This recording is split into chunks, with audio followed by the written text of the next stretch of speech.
میرے نبی نے کہا مؤذن کو قبر کی مٹی نہیں کھا سکتی، مؤذن کو قبر کی مٹی نہیں کھا سکتی، قبر کا کیڑا نہیں کھا سکتا۔ سب سے اونچے مقام پر ہوگا اذان دینے والا۔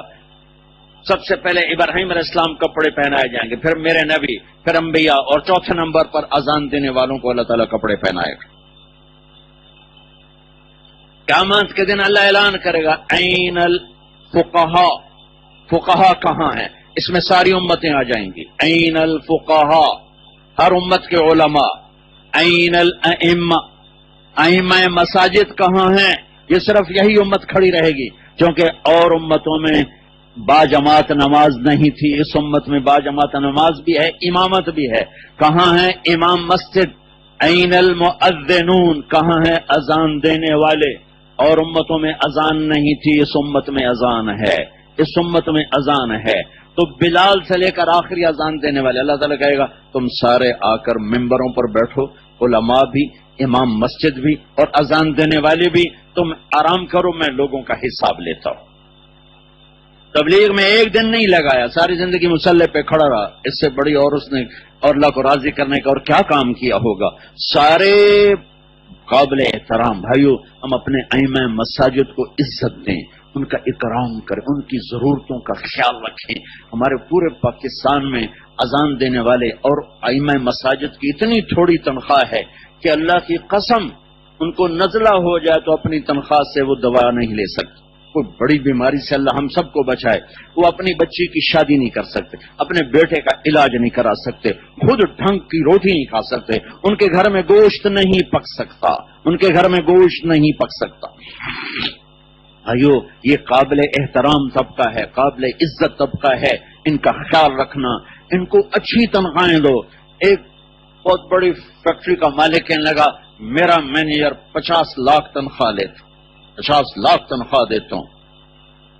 تو ہم دنیا کے فن کی قدر کر رہے ہیں، 50 لاکھ تنخواہ دے رہے ہیں، اور جو میرے نبی کے مصلی پر کھڑا ہے اس کو کتنی 5000۔ اللہ سے مانگو، اللہ سے مانگو۔ بھائیو، ان کی قدر کریں، مالدار لوگوں کے سامنے ہاتھ جوڑتا ہوں، ان کو ہدایہ دو، زکوٰۃ نہ دو، ہدایہ دو، ان کے بچوں کا خیال کرو، ان کی بچیوں کی شادیوں کا خیال کرو۔ تمہارے مسلح کو آباد کر کے کھڑے ہوئے ہیں۔ ہمارے بعض علاقوں میں گیا، کتنی تنخواہ؟ 3000۔ وہ کیا نماز پڑھائے گا؟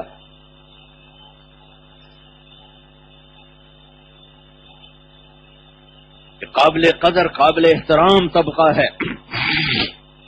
علماء ہوں، ائمہ مساجد ہوں، بر صغیر کے علماء کو، ائمہ کو، اذان دینے والوں کو میں سلام پیش کرتا ہوں کہ یہ چٹائیوں سے سل گئے، چٹائیوں سے، اور لوگوں سے مانگ مانگ کے مدرسے چلائے۔ میں خود 10 مدرسے چلا رہا ہوں۔ اتنی تھوڑی تنخواہیں ہیں کہ عالم ہو، قاری ہو، امام ہو، مؤذن ہو، وہ اپنے گھر میں گوشت نہیں پکا سکتے۔ اور پھر ذلت الگ، ڈانٹ ڈپٹ الگ، ان کو بے عزت کرنا الگ، ان کو ذلیل کرنا الگ، ان پر عجب عجب لیبل لگانا الگ۔ بھائیو، یہ طبقہ بہت قیمتی طبقہ ہے، قیامت کے دن ان کی عزت دیکھو گے پھر ہمیں بڑی شرمندگی ہوگی کہ ہم نے ان کی قدر نہ کی۔ جیسے بر صغیر میں علماء نے، پوری دنیا میں بر صغیر جیسے طلبہ کوئی نہیں، 10 سال چٹائیوں پہ بیٹھ کے پڑھنا، اور پوری دنیا اللہ نے مجھے پھرائی ہے، بر صغیر جیسے ان سے زیادہ علم والے ضرور موجود ہیں، پر ان جیسی قربانی والے کوئی نہیں ہے۔ تو تھوڑی تھوڑی تنخواہوں پہ بیٹھ کر میں گھر سے نکلنے لگا تو ایک قاری صاحب سے ملاقات ہوئی، کتنی تنخواہ؟ جو 5000 تنخواہ ہے۔ صبح سے شام تک بچوں کے شور میں بیٹھنا، اور تنخواہ کتنی؟ 5000۔ بھائیو، ہم اس طبقے کو عزت دیں، ہم اپنی ذات کے لیے دیکھو، اوروں کی ضرورتوں کا خیال کرنا۔ من لم یہتم بامر المسلمین فلیس منا، جو میری امت کی دنیا کا خیال نہیں رکھتا مجھ سے نہیں ہے۔ جو امر المسلمین سے مراد اس کی ضروریات زندگی ہیں، جو میری امت کی ضروریات زندگی کا خیال نہیں کرتا وہ ہم میں سے نہیں ہے۔ بھائیو اس طبقے کو عزت دینا، احترام دینا، اکرام، ہمارے جیسے بشر ہیں، انسان ہیں. شیخ عبد القادر جیلانی پر قیاس نہ کیا جائے آج کے علماء کو، فقہا کو. مامون رشید سے ایک نے کہا تو بڑا خلیفہ بنتا ہے، عمر بھی خلیفہ تھا. تو وہ کہنے لگا عمر کے عوام ابو ہریرہ تھے، میرے عوام تم ہو، تم ابو ہریرہ بن جاؤ میں عمر بن جاتا ہوں، تم رہو ایسے ہی اور میں بن جاؤں عمر، تم تو مجھے پاگل کر کے باہر نکال دو گے. پہلے تم اپنے آپ کو بدلو پھر میں اپنے آپ کو بدل لوں گا. جو آج دور چل رہا ہے نافرمانی کا، اس میں جس نے اپنی زندگی کو چٹائی کے ساتھ سیا وہ کوئی چھوٹا آدمی، اللہ نے اسے بٹھایا وہ کوئی چھوٹا آدمی، اس کی خطائیں اللہ جانتا ہے. اور جس نے حساب لینا بڑا کریم ہے، شکر ہے. ایک بدعا، یا رسول اللہ من یحاسبنا یوم القیامہ، قیامت کے دن حساب کون لے گا؟ آپ نے کہا لگاؤ واہ نہ جاؤ نا، موج ہو گئی، مزے ہو گئے، پاس ہو گئے. آپ نے کہا کیسے موج ہو گئی؟ کہ ان الکریم اذا قدر عفا، سخی جب بادشاہ پکڑتا ہے تو چھوڑ دیتا ہے، جب پکڑتا ہے تو چھوڑ دیتا ہے. تو بھائیو ایسے سال لگائے سال نہیں لگائے یہ فرق نہیں کرنا چاہیے. یہ بہت بڑی ہم سے خطا ہو رہی ہے. سال نہیں لگایا تو کچھ بھی نہیں ہے. بھائی سال لگانے سے انہیں پوری زندگی لے کہہ دیا آپ کے تو سال نہیں لگا، ساری زندگی کھنگال دی کتابوں میں سبقوں میں، سال نہیں لگا تو کیا ہو گیا؟ یہ ایک عام وبا بن گئی ہے. سال لگا ہوا ہے سال نہیں لگا، فرق کرتے ہیں، فرق بہت زیادہ فرق کرتے ہیں.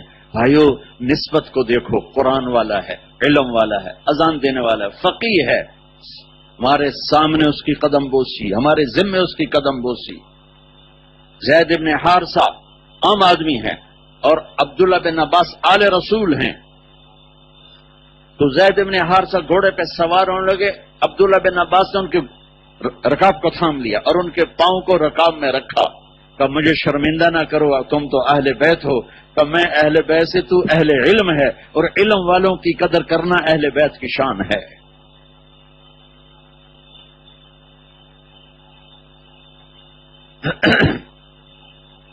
ایوب میں چشمدید گواہ ہوں، دنیا پھر کے بتا رہا ہوں کہ اس قرب ان سے بڑے علماء فقہا پوری دنیا میں ہوں گے، لیکن ایسی قربانی والے مجھے نہیں ملے، کہیں کہیں نہیں دیکھا.